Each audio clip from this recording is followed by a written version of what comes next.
Good morning, and thank you for joining me on the Path to Liberty. I'm Michael Bolden with the 10th Amendment Center, and this is the show for Wednesday, November 30th, 2022. And if you're like me, you've noticed that most people seem to think that the Constitution means what Supreme Court opinions say it means until the court changes its mind. Basically, it's an oligarchy, and who actually likes what the court is doing and thinks it's good or bad depends on what mind they've been changing in recent years. Anyways, basically, this is an oligarchy. It's totally different from what the founders set up. But on this episode, I do want to highlight some of the top warnings about the power of the federal court system, primarily from anti-federalists, but also from some supporters of the Constitution as well. But first of all, before getting to that, a quick hello and a huge thank you. Thank you so much for being here, whether this is your first episode or you've been here for every single one since day one. And since we're live streaming, I do want to give people a minute or so to get those notifications so they can join us here on that stream. And while we do that, a quick hello to everyone out in the live chat. There's Dixie Strong in Alabama, Cheriton Farmer, Missouri, Clay Kent, Brian in Georgia, Royce Davis in Memphis, Tennessee, Alan Mosley says, hey, that looks a lot like my commercial break. That's awesome. Liberty Revolutionary, good to see you. Alan Hughes and everyone else. I appreciate you guys spending some time with me. Alan's down in Altoona. Thank you so much for being here. I should mention also that if you want to follow along with the original source documents, I've got a couple articles and things like that you want to check out. You definitely want to follow us over at 10thamendmentcenter.com/path to liberty. It's all spelled out. And there I publish a blog post for each individual episode of the show about 1 to 2 hours after the live stream is done. You're going to find a show links section, plus you'll find all the different platforms. And I haven't mentioned this in a while, but just in case we happen to go dark on some favorite platform that you normally watch us on, we're on a bunch of video and audio only podcast platforms. If you notice us missing, you want to go to 10thamendmentcenter.com/path to liberty to find where else we're broadcasting and archiving the show. Anyways, let's get right to this. And since I mentioned oligarchy, I want to just quick start out with this quote from Thomas Jefferson in a letter to William Charles Jarvis, September of 1820. And he put it this way: you seem to consider the judges as the ultimate arbiters of all constitutional questions. A very dangerous doctrine indeed, and one which would place us under the despotism of an oligarchy. In essence, if you basically say that the Constitution means what the Supreme Court says it means until it changes its mind in a couple of decades and then changes it back a few decades later, the Constitution is not the supreme law of the land. And I'm wearing this shirt for those of you who are watching. It says an act against the Constitution is void. The Constitution is the supreme law. This is from James Otis in his great speech against the writs of assistance in 1761, talking about even the unwritten Constitution, putting primacy to the Constitution, not the opinions of people who have power. These are just opinions. Even Alexander Hamilton, and now I'm considered a Hamilton hater. That's one of my pronouns, thanks to Brian McClanahan's suggestion over on my Twitter bio, because some people don't like the fact that I point out some of the garbage that he does, or he did, or set up that we still live under today. But even Hamilton in Federalist number 33, he was talking about the supremacy clause. And this is just a quick side note. Hamilton said, those acts which are not in pursuance of the delegated powers are not supreme and deserve to be treated as such. Anyways, if you think that the judges, the opinion of politically connected, unaccountable lawyers on a Supreme Court or any federal court, their opinions are more important than the Constitution itself, you're basically placing us, as Jefferson put it, under the despotism of an oligarchy. Now, before getting to the warnings that I'm talking about, I want to it's not too often that I start out my own show with a recommendation. Hey, check out this other dude's show. But my friend Brian McClanahan did a really great episode this week. He does a bunch of great episodes, but I want you to check out his episode, Were the Anti-Federalists Right About the Supreme Court? It's really what inspired me to do kind of this quick take. Brian does a much deeper dive into this, but I want to do a quick take on some of my top warnings that I've read from some of these leading anti-federalists and some anti-federalists about the power of the court. I will link to that in the show notes, 10thamendmentcenter.com/path to liberty. He had some really, really interesting points that I think you'll enjoy. Basically, the Anti-Federalists warned that the state courts would be reduced to complete irrelevance. Rather than having kind of checks and balances at different levels in a way to have a better chance to advance liberty, it was about centralizing power. They warned that everything was going to be centralized in the power in the hands of the federal judiciary. He said, Brian put it this way, he said you'd have all these federal judges that would do the bidding of the center. In essence, it was an argument against centralized power. He also talked about Jefferson, McCulloch versus Maryland, a little bit on John Marshall. Anyways, check out his show. That will be linked to in the show notes at 10thamendmentcenter.com/path to liberty. So let's get to some of these warnings. I want to start out with George Mason. In the Virginia Ratifying Convention, June of 1788, he's warning there is no limitation. It goes to everything. No limitation. They were concerned about unlimited power. He thought that the power of the federal judiciary, George Mason, was going to be unlimited. The inferior courts, he said, are to be as numerous as Congress may think proper. They are to be of whatever nature they please. Read the second section and contemplate attentively the extent of the jurisdiction of these courts and consider if there be any limits to it. And again, he said, when we consider the nature of these courts, and mind you, this is before the 14th Amendment, before the incorporation doctrine, where now we have the federal courts protecting us, supposedly, not just from the federal government, but also from the state governments, because they really weren't going to be involved in that at all until after that time. He said, when we consider the nature of these courts, we must conclude that their effect and operation will be utterly to destroy the state governments, for they will be the judges how far their laws will operate. And this is at a time when the power of the federal court system was supposed to be much less than it is actually in practice today. And he thought it was too much even then. Now, would you be surprised that the following day in the Virginia Ratifying Convention, that future Chief Justice John Marshall totally brushed off George Mason as if he was just, he calls him the honorable gentleman, but he brushes off his opinion as if it's worthless. He said, the objection which was made by the honorable member who was first up yesterday, Mr. Mason, has been so fully refuted that it is not worthwhile to notice it.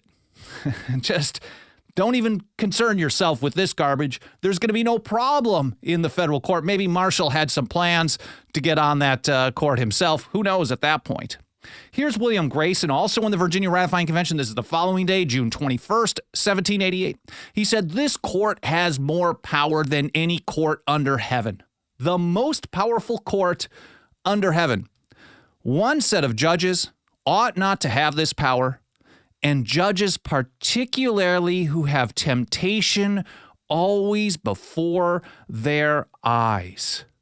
So he's pointing out that judges aren't just some kind of special people. They're just like you and I. And they can be tempted to do things. They can be tempted by power, by glory, maybe by backroom deals. And Brian talks a little bit about that in his episode that I listened to yesterday. Here's again Thomas Jefferson in that same letter to William Charles Jarvis, again, September of 1820. He said, our judges are as honest as other men, and not more so. They have with others the same passions for party, for power, and the privileges of their corps. And here's how Mike Meharry put it in a recent short video, one of his 1-minute videos that he does 3 times a week. He said, it's not that federal judges are necessarily inherently bad people, but as Jefferson reminded us, they aren't inherently good or unbiased either. They're just human beings.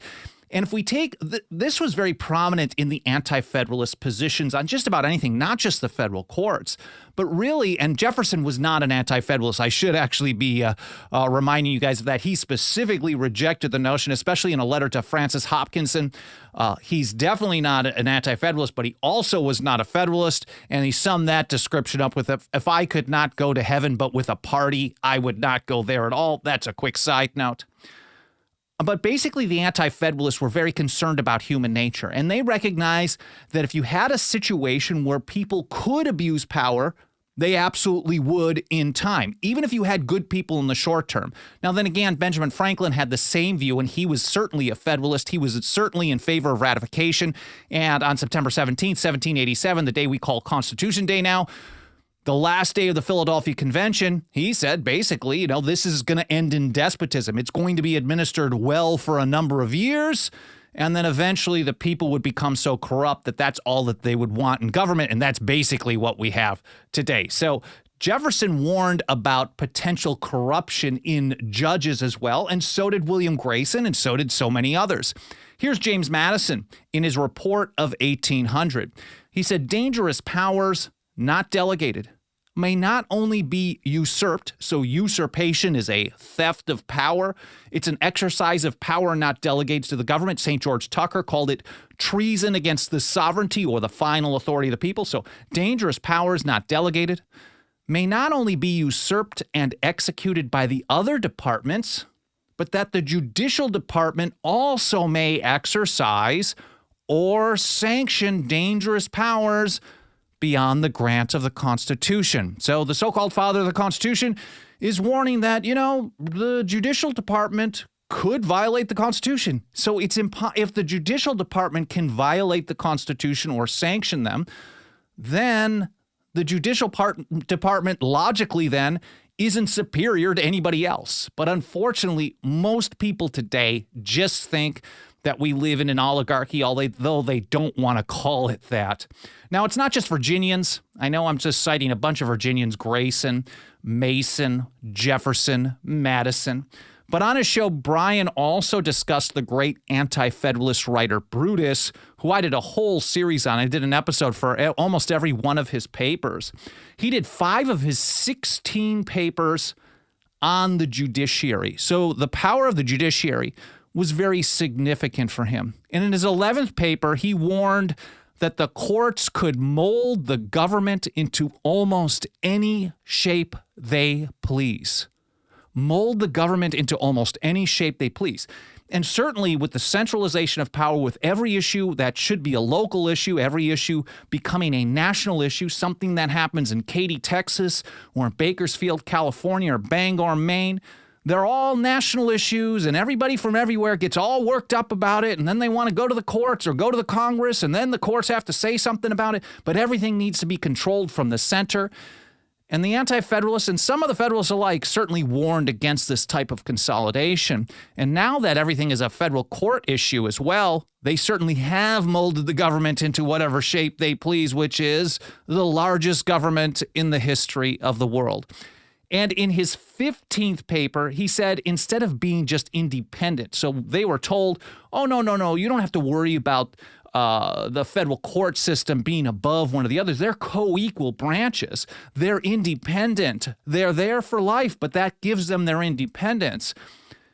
And Brutus warned that instead of just being independent of the other branches, independent of influence, he said the courts would be independent of heaven itself. I'm going to link to my episodes covering those 2 papers, the 11th and the 15th paper, but you can go through all of them if you'd like. I think they're pretty interesting. Over in the show notes, 10thamendmentcenter.com/path2liberty. So that's also Brutus. Then we have Elbridge Gerry. He said in his letter to the Massachusetts General Court of November 1787 on why he was opposing the Constitution. He ended up becoming vice president under James Madison some years later. He said the judicial department will be oppressive. He wasn't even concerned that it might be, or that it could be, or that in some ways, we have to worry about the people in power. He predicted it will be oppressive. He also warned that juries are necessary to guard against corrupt judges. Again, we keep forgetting that judges are just human beings and they can have a lot of corruption. In fact, the more power that you have in one place, as Madison had warned as well, the more likely you are to get corruption as well. And that's why the trial by jury was so important, and Elbridge Gerry was on board with that as well. Juries are necessary to guard against corrupt judges. Now, Thomas Jefferson, of course, had a bunch of warnings about the power of the judiciary, especially later on in his life as he saw the John Marshall Court shaping things in a way that had absolutely nothing to do with the Constitution as adopted by the people of the several states. As I mentioned on Monday's episode, we know that John Marshall, in the McCulloch versus Maryland case, he adopted the Hamiltonian view of necessary, not meaning necessary. Necessary as being, well, what the word is. Instead, necessary was redefined by Alexander Hamilton to support his First National Bank as merely convenient. So if the government is authorized to do those things which are necessary and proper to carrying out the other delegated powers, that has just become, as long as it's convenient, it makes it easier for them to do that. And Marshall then just adopted Hamilton's views later on, even after Burr took care of Alexander.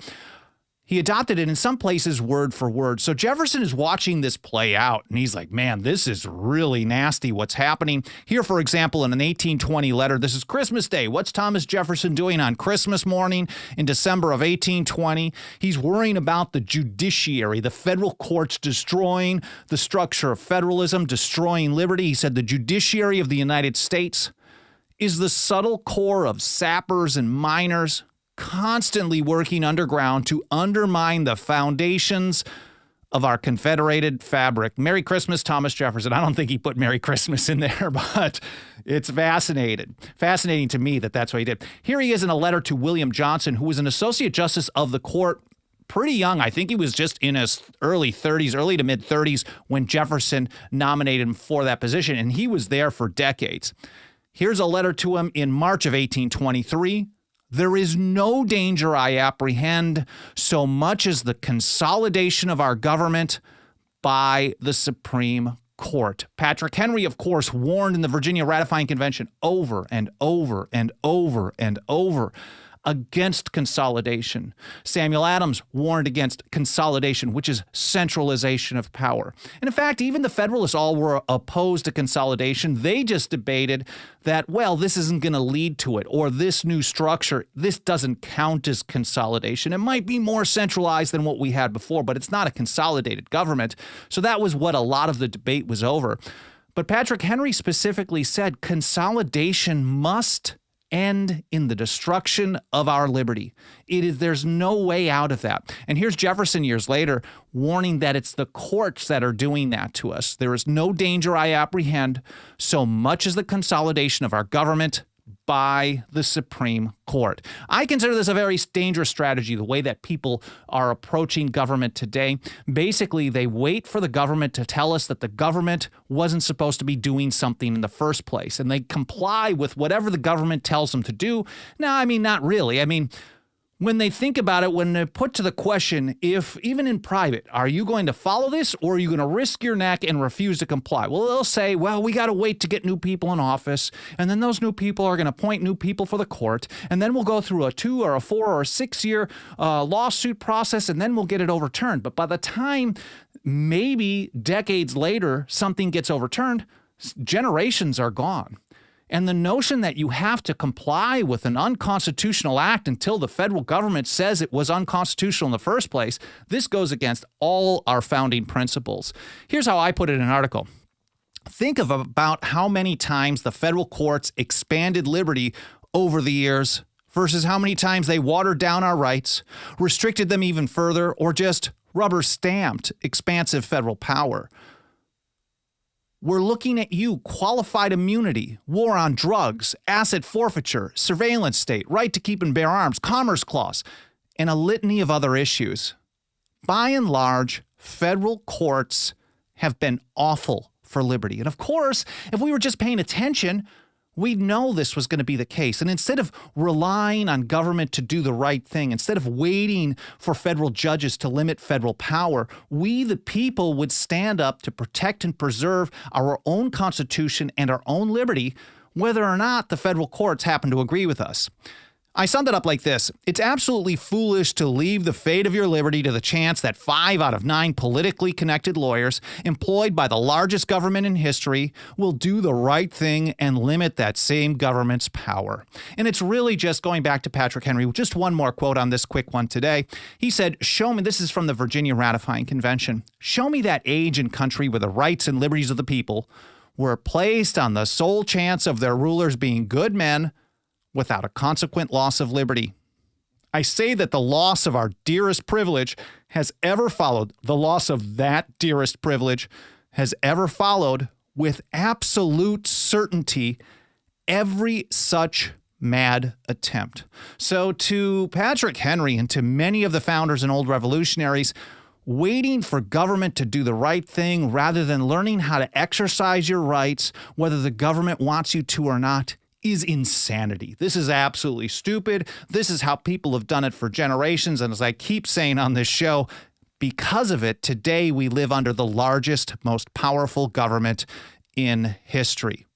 Anyways, this is a quicker episode today. My nephew is coming to visit from out of town this afternoon, so I've got to head out and run out. It's my birthday tomorrow. I'll talk about that a little bit maybe on Friday's episode, where I plan to be covering Parsons' cause. This is Patrick Henry's great court appearance, we'll call it that, on Friday's Fast Friday show.